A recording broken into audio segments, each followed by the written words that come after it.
بسم الله الرحمن الرحيم. السلام عليكم ورحمة الله وبركاته. إن شاء الله موضوع جديد اللي هو موضوع التنشن ممبرز، على أساس إن احنا هنخلص ما يخص الفاندامنتال اوف انجينيرنج اكزام ريفيو. بتستعمل فين التنشن ممبرز؟ دي النقطة نمرة 1. نمرة 2، وات شابترز جفرنس ذا ديزاين من الامريكان انستيتيوت اوف ستيل كونستراكشن. ايه انهي شابتر في السبيسيفيكيشن؟ نمرة 3، الاريا نت والافكتيف اريا نت. الاريا نت هي عبارة عن الاريا جروس ناقص المسامير البولز اللي موجودة فيها، بالإضافة إلى allowance بيعملوه هنناقشه إن شاء الله.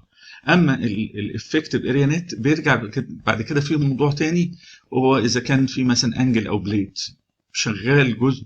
بالنسبة للأنجل ممكن يكون واحد سايد فيها مش محطوط فيه بولز، وبالتالي الأنجل بتشتغل بليج واحدة، فبيعمل موديفيكيشن. ان شاء الله هنتطرق الى هذا الموضوع. بيعمل موديفيكيشن للاريا نت، بيقلل منها نسبه عشان الكونسنتريشن اوف ستريسز، وبالتالي ففي اريا نت وافكتيف اريا نت، وفي جدول بيحدد كيفيه حساب الافكتيف اريا نت. رابع نقطه ان شاء الله اللي هي التنسايل ييلدينج والتنسايل رابشر، والتعرف على الجيج لاينز وايه الفرق بين الجيج والبيتش. نمرة 5، بالنسبة للديزاين بتاع التنشن، ايه قيم الفاي في ال ار اف دي، وايه قيم الاوميجا في ال اس دي الخاصة بالتنشن ممبرز. نمرة 6، التيبلز فور فيريوس شيبس والقيم المناظرة من الاف فيلد والاف التيميت في التنشن. نكمل على بركة الله. بالنسبة للسلايد، أول حاجة التنشن ممبرز بتستخدم في البريدجز كباري، والروف تراسز، والتاورز، والبريسنج and in situation where they are used as tie rods. The selection of the section to be used as tension member is one of the simplest problems. قال لك إنه بالمقارنة إلى الحاجات التانية، العناصر الأخرى، الكompression أو الكولمز أو البيم كولم، فإن عنصر التنشن ممبرز في الديزاين بتاعه يعتبر من أسهل المواضيع التي يمكن التطرق إليها. As there is no danger of member buckling, the designer needs to determine only the load to be supported as previously described in chapter 2. شابتر 2 اللي هو بدايات ال RFD، وإن أنت بتحسب الحمولات التصاعدية الأكبر من 1.4 ديد، 1.6 ديد زائد 1.6 لايف، وتشوف أكبر قيمة وين تتكل على الله تحسب الفاي، أو تقول ديد زائد اللايف وتشتغل بالأوميجا في حالة ال ASD. الشريحة اللي بعدها الإجابة. بنشتغل في أنهي شابتر في الأمريكان انستيتيوت اوف ستيل ستراكشر؟ بنشتغل على شابتر دي في السكشن دي 2 اللي هو بتاع التنسايل سترينث في صفحة 28. العناصر نفس الكلام، في حاجتين، عندك تنسايل ييلدينج وعندك تنسايل رابشر. هنشوف ان شاء الله في الشكل. التنسايل ييلدينج بيحسب ان البي نومينال تساوي اف فيلد في الاي جروس، وبيستعمل لها المعاملات المعروفة، اخو المعامل بتاع المومنت اللي هو 0.9 الفاي وال 1.67 في الاي اس دي. بيشيك كمان على الاف تنسايل فراكشر، لما بيحصل فراكشر عند مناطق البولت او اللحام، فالبي نومينال بتساوي الاف التيميت اريا افكتيف، بس الفاي المعامل بتاعه هو 75% في ال ار اف دي، معامل هنا اقل، والاوميجا بتساوي 2، العلاقه بينهم 1.5 زي ما حضراتكم عارفين، حيث ان الاف يلد هو اليلد سترينث والاف التيميت اللي هو الالتيميت سترينث. الافكتيف قال لك تحسبها بالديفيجن 4-3، والافكتيف هي عبارة عن الاريا نت في معامل اسمه يو. المعامل يو بيساوي 1 بالنسبة للبليتس وله قيم أخرى بالنسبة للعناصر الأخرى، وبيعتمد أنت مثبت الليج مسافة التشانل عامل هولز في الأبر فلانج وسايب الويب فاضي، يبقى أنت شغلته، يبقى القطاع كله مش شغال، وبالتالي نعمل موديفيكيشن. نشوف إن شاء الله هذا الموضوع في تيبل دي 3.1.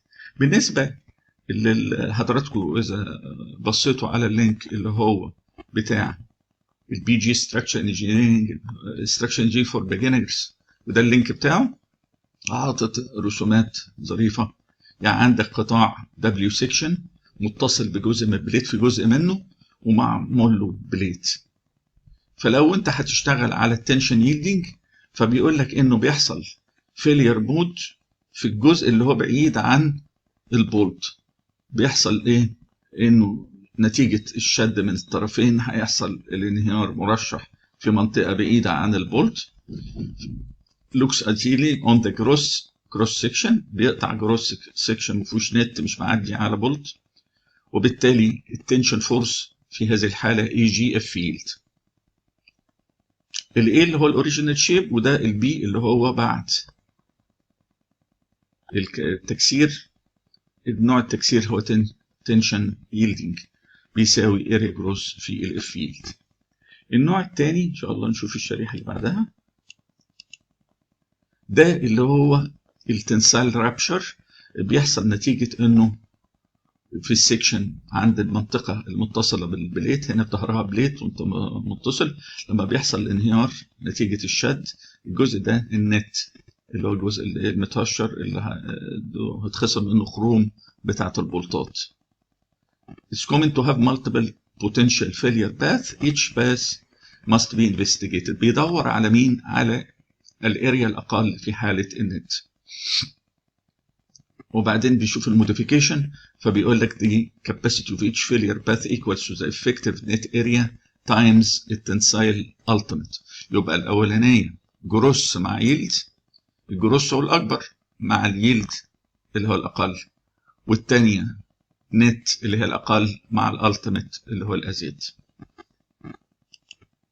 أدي هو بيقول لك لازم تشيك على مسارات للكراك. فالمسار الأولاني كان كده، والمسار الثاني اللي هو خد الزجزاج لاين وحسب منه النت اريا. نفس الكلام برضو بين مستر ماكورميك ان الكوفيشنت 9/10 وفي الاسد 1.67 في الار اف دي لما يكون ييلدنج، والكوفيشنت بتاع الفاي 75% والاسد 2 في حاله الفراكشر اللي احنا جبنا الفرق. لما بيقارب الاثنين بياخد طبعا القيمه الاقل. موضوع تاني اللي هو الجيج. لو تخيلت حضرتك ادي انجل بديلنا ظهرها الى اعلى، اللي هي واحد ليج الى اعلى وواحد على الجنب، واحنا باصين كده عندنا صفين من الفاستنرز، دول بيسموها المثبتات الفاستنرز.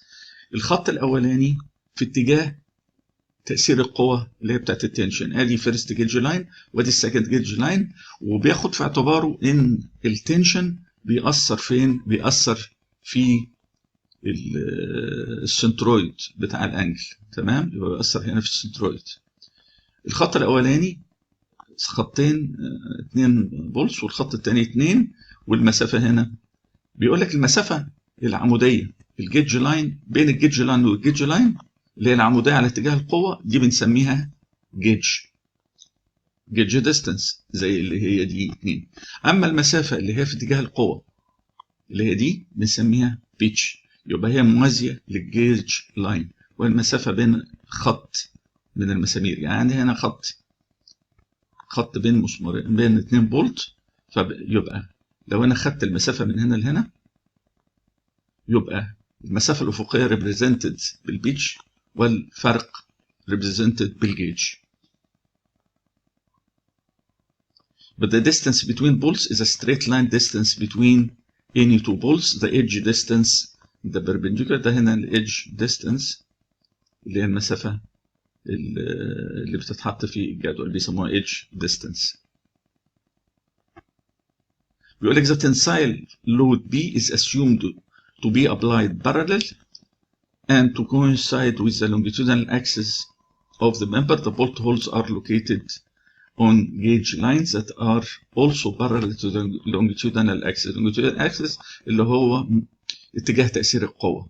فالجيج لاينز موازية ليه الاتجاه العمودي بين الجيج والجيج اللي هو الجيجز distance والبيتش اللي هو بيقول لك the dimension parallel to the gauge line and is taken between center of bolts. نشوف الموضوع الثاني إن شاء الله.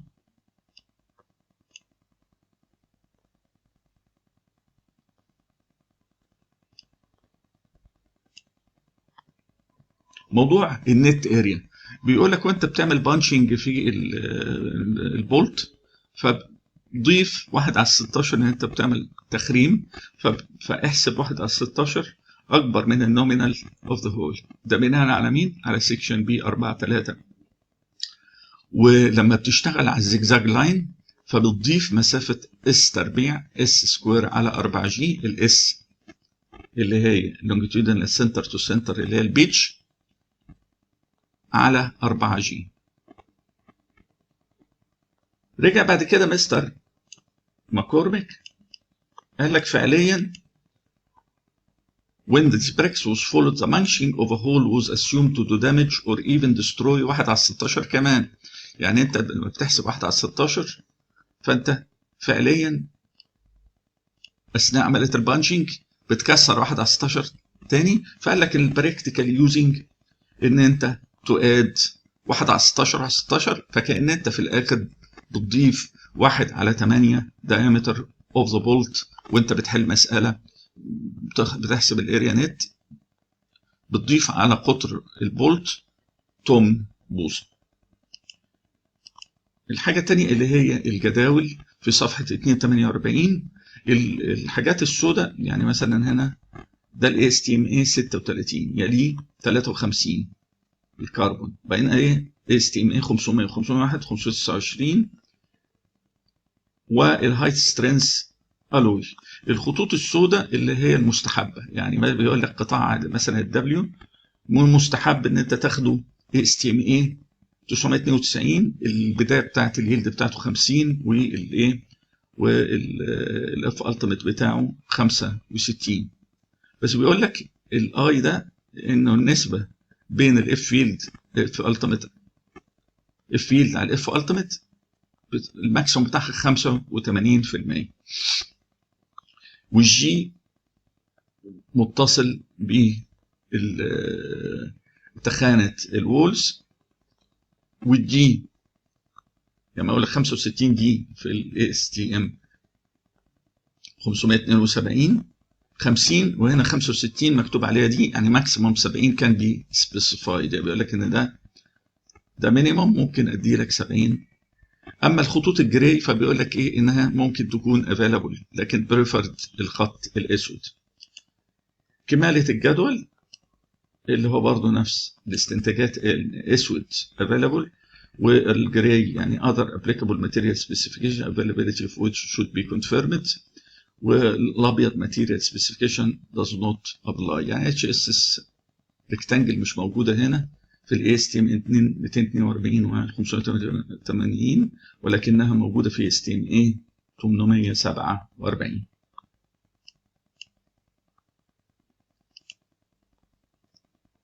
دي الملاحظات الرموز الاي والبي والسي والدي والاي والاف والجي والاتش اي جي كي ال.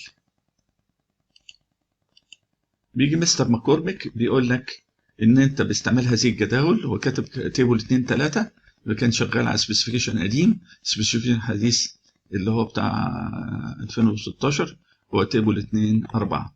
بيقول لك تقدر تحسب الهوت رولد والهيدنج وبيقول لك the black area corresponds to the preferred materials and the gray area represent other steels that are available. وبيقول لك انه ال STMA على سبيل المثال ايه 572 بيبتدي من 42 الى 65، فلازم انت تو هاف تو سبيسيفاي انت عايز ايه. The grade must be specified along with the STM designation. لما تقول STMA 572 بتقول جريد 50.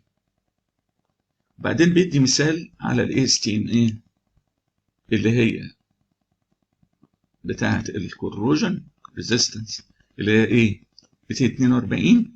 بيقول لك فإن الإف ultimate wave field تتوقف على السماكة بتاعة الفلانج. فلو قال لك على سبيل المثال الوايت فلانج 221 على اس تي ام 242، فأول حاجة بتروح تعملها إن أنت بتروح على التيبل بتجيب الفلانج ثيكنس، فبيطلع الفلانج ثيكنس مثلا على سبيل المثال في المثال اللي هو 33 في 221 بيطلع 1.28.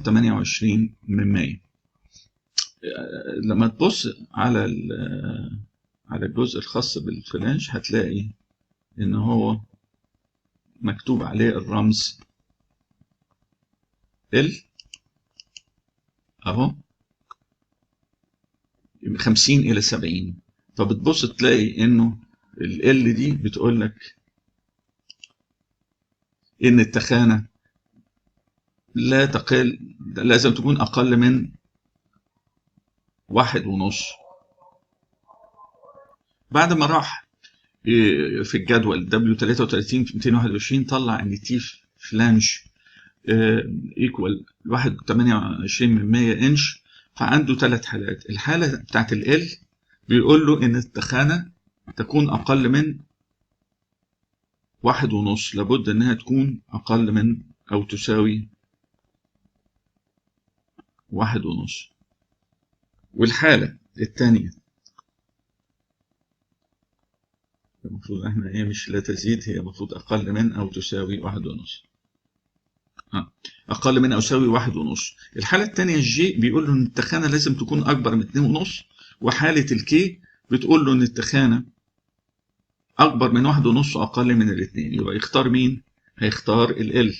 فلما هيروح الجدول وكلهم ASTM 242، فلما هيروح الجدول هنا هيلاقي ادي ال ASTMA 242 عنده ال وعنده الكي وعنده الجي، فبيختار ال 50 وال 75. ادي الدبليو رغم ان هي جراي يعني مش بريفرد لكنها افيلابل،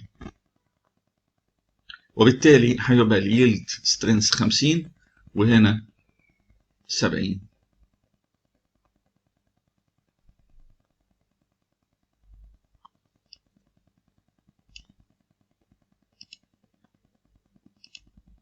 بنكمل ان شاء الله الجزء الخاص بالبليتس. فبيقول لك الجزء الخاص بالبليت هو موجود في 2.5 البليتس اند بارز. يعني لو البليت التخانة بتاعته اكتر من 8 انش يبقى بريفرد على طول ASTMA 32 58. البليتس لغايه 75 انش لغايه من 6 ل 8 انش يبقى بريفرد 36. يبقى الاولانيه 32 ل 58، الثانيه ASTMA 36 والاف التيميت المينيمم 58. احنا ليه جبنا سيره البليتس والفاستنرز؟ لان التنشن معتمد على جاسة بليتس بتخانتها واستيمها، فهنلاقي حضراتكم هنتعامل مع STMA 36 بصورة كبيرة. دي كمالة الجدول. الهاي سترينث ده بالنسبة للبولت الأولاني 2.5 اللي هو البليتس، والتاني STMA 2.6 اللي هو بتاع البولت. various types of structure fasteners. جزئين.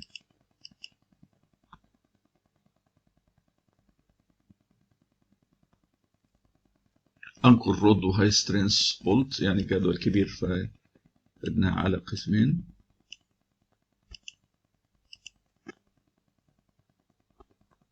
اخر جدول اللي هو تيبل 1.7a لما بيكون عند حضراتكم ان ايكوال انجل، فان قيم الليج هنا قيمه جي من الايدج بتاع الليج لغايه اول صف لاين بتاع الفاستنرز. ولو عندك اللونج ليد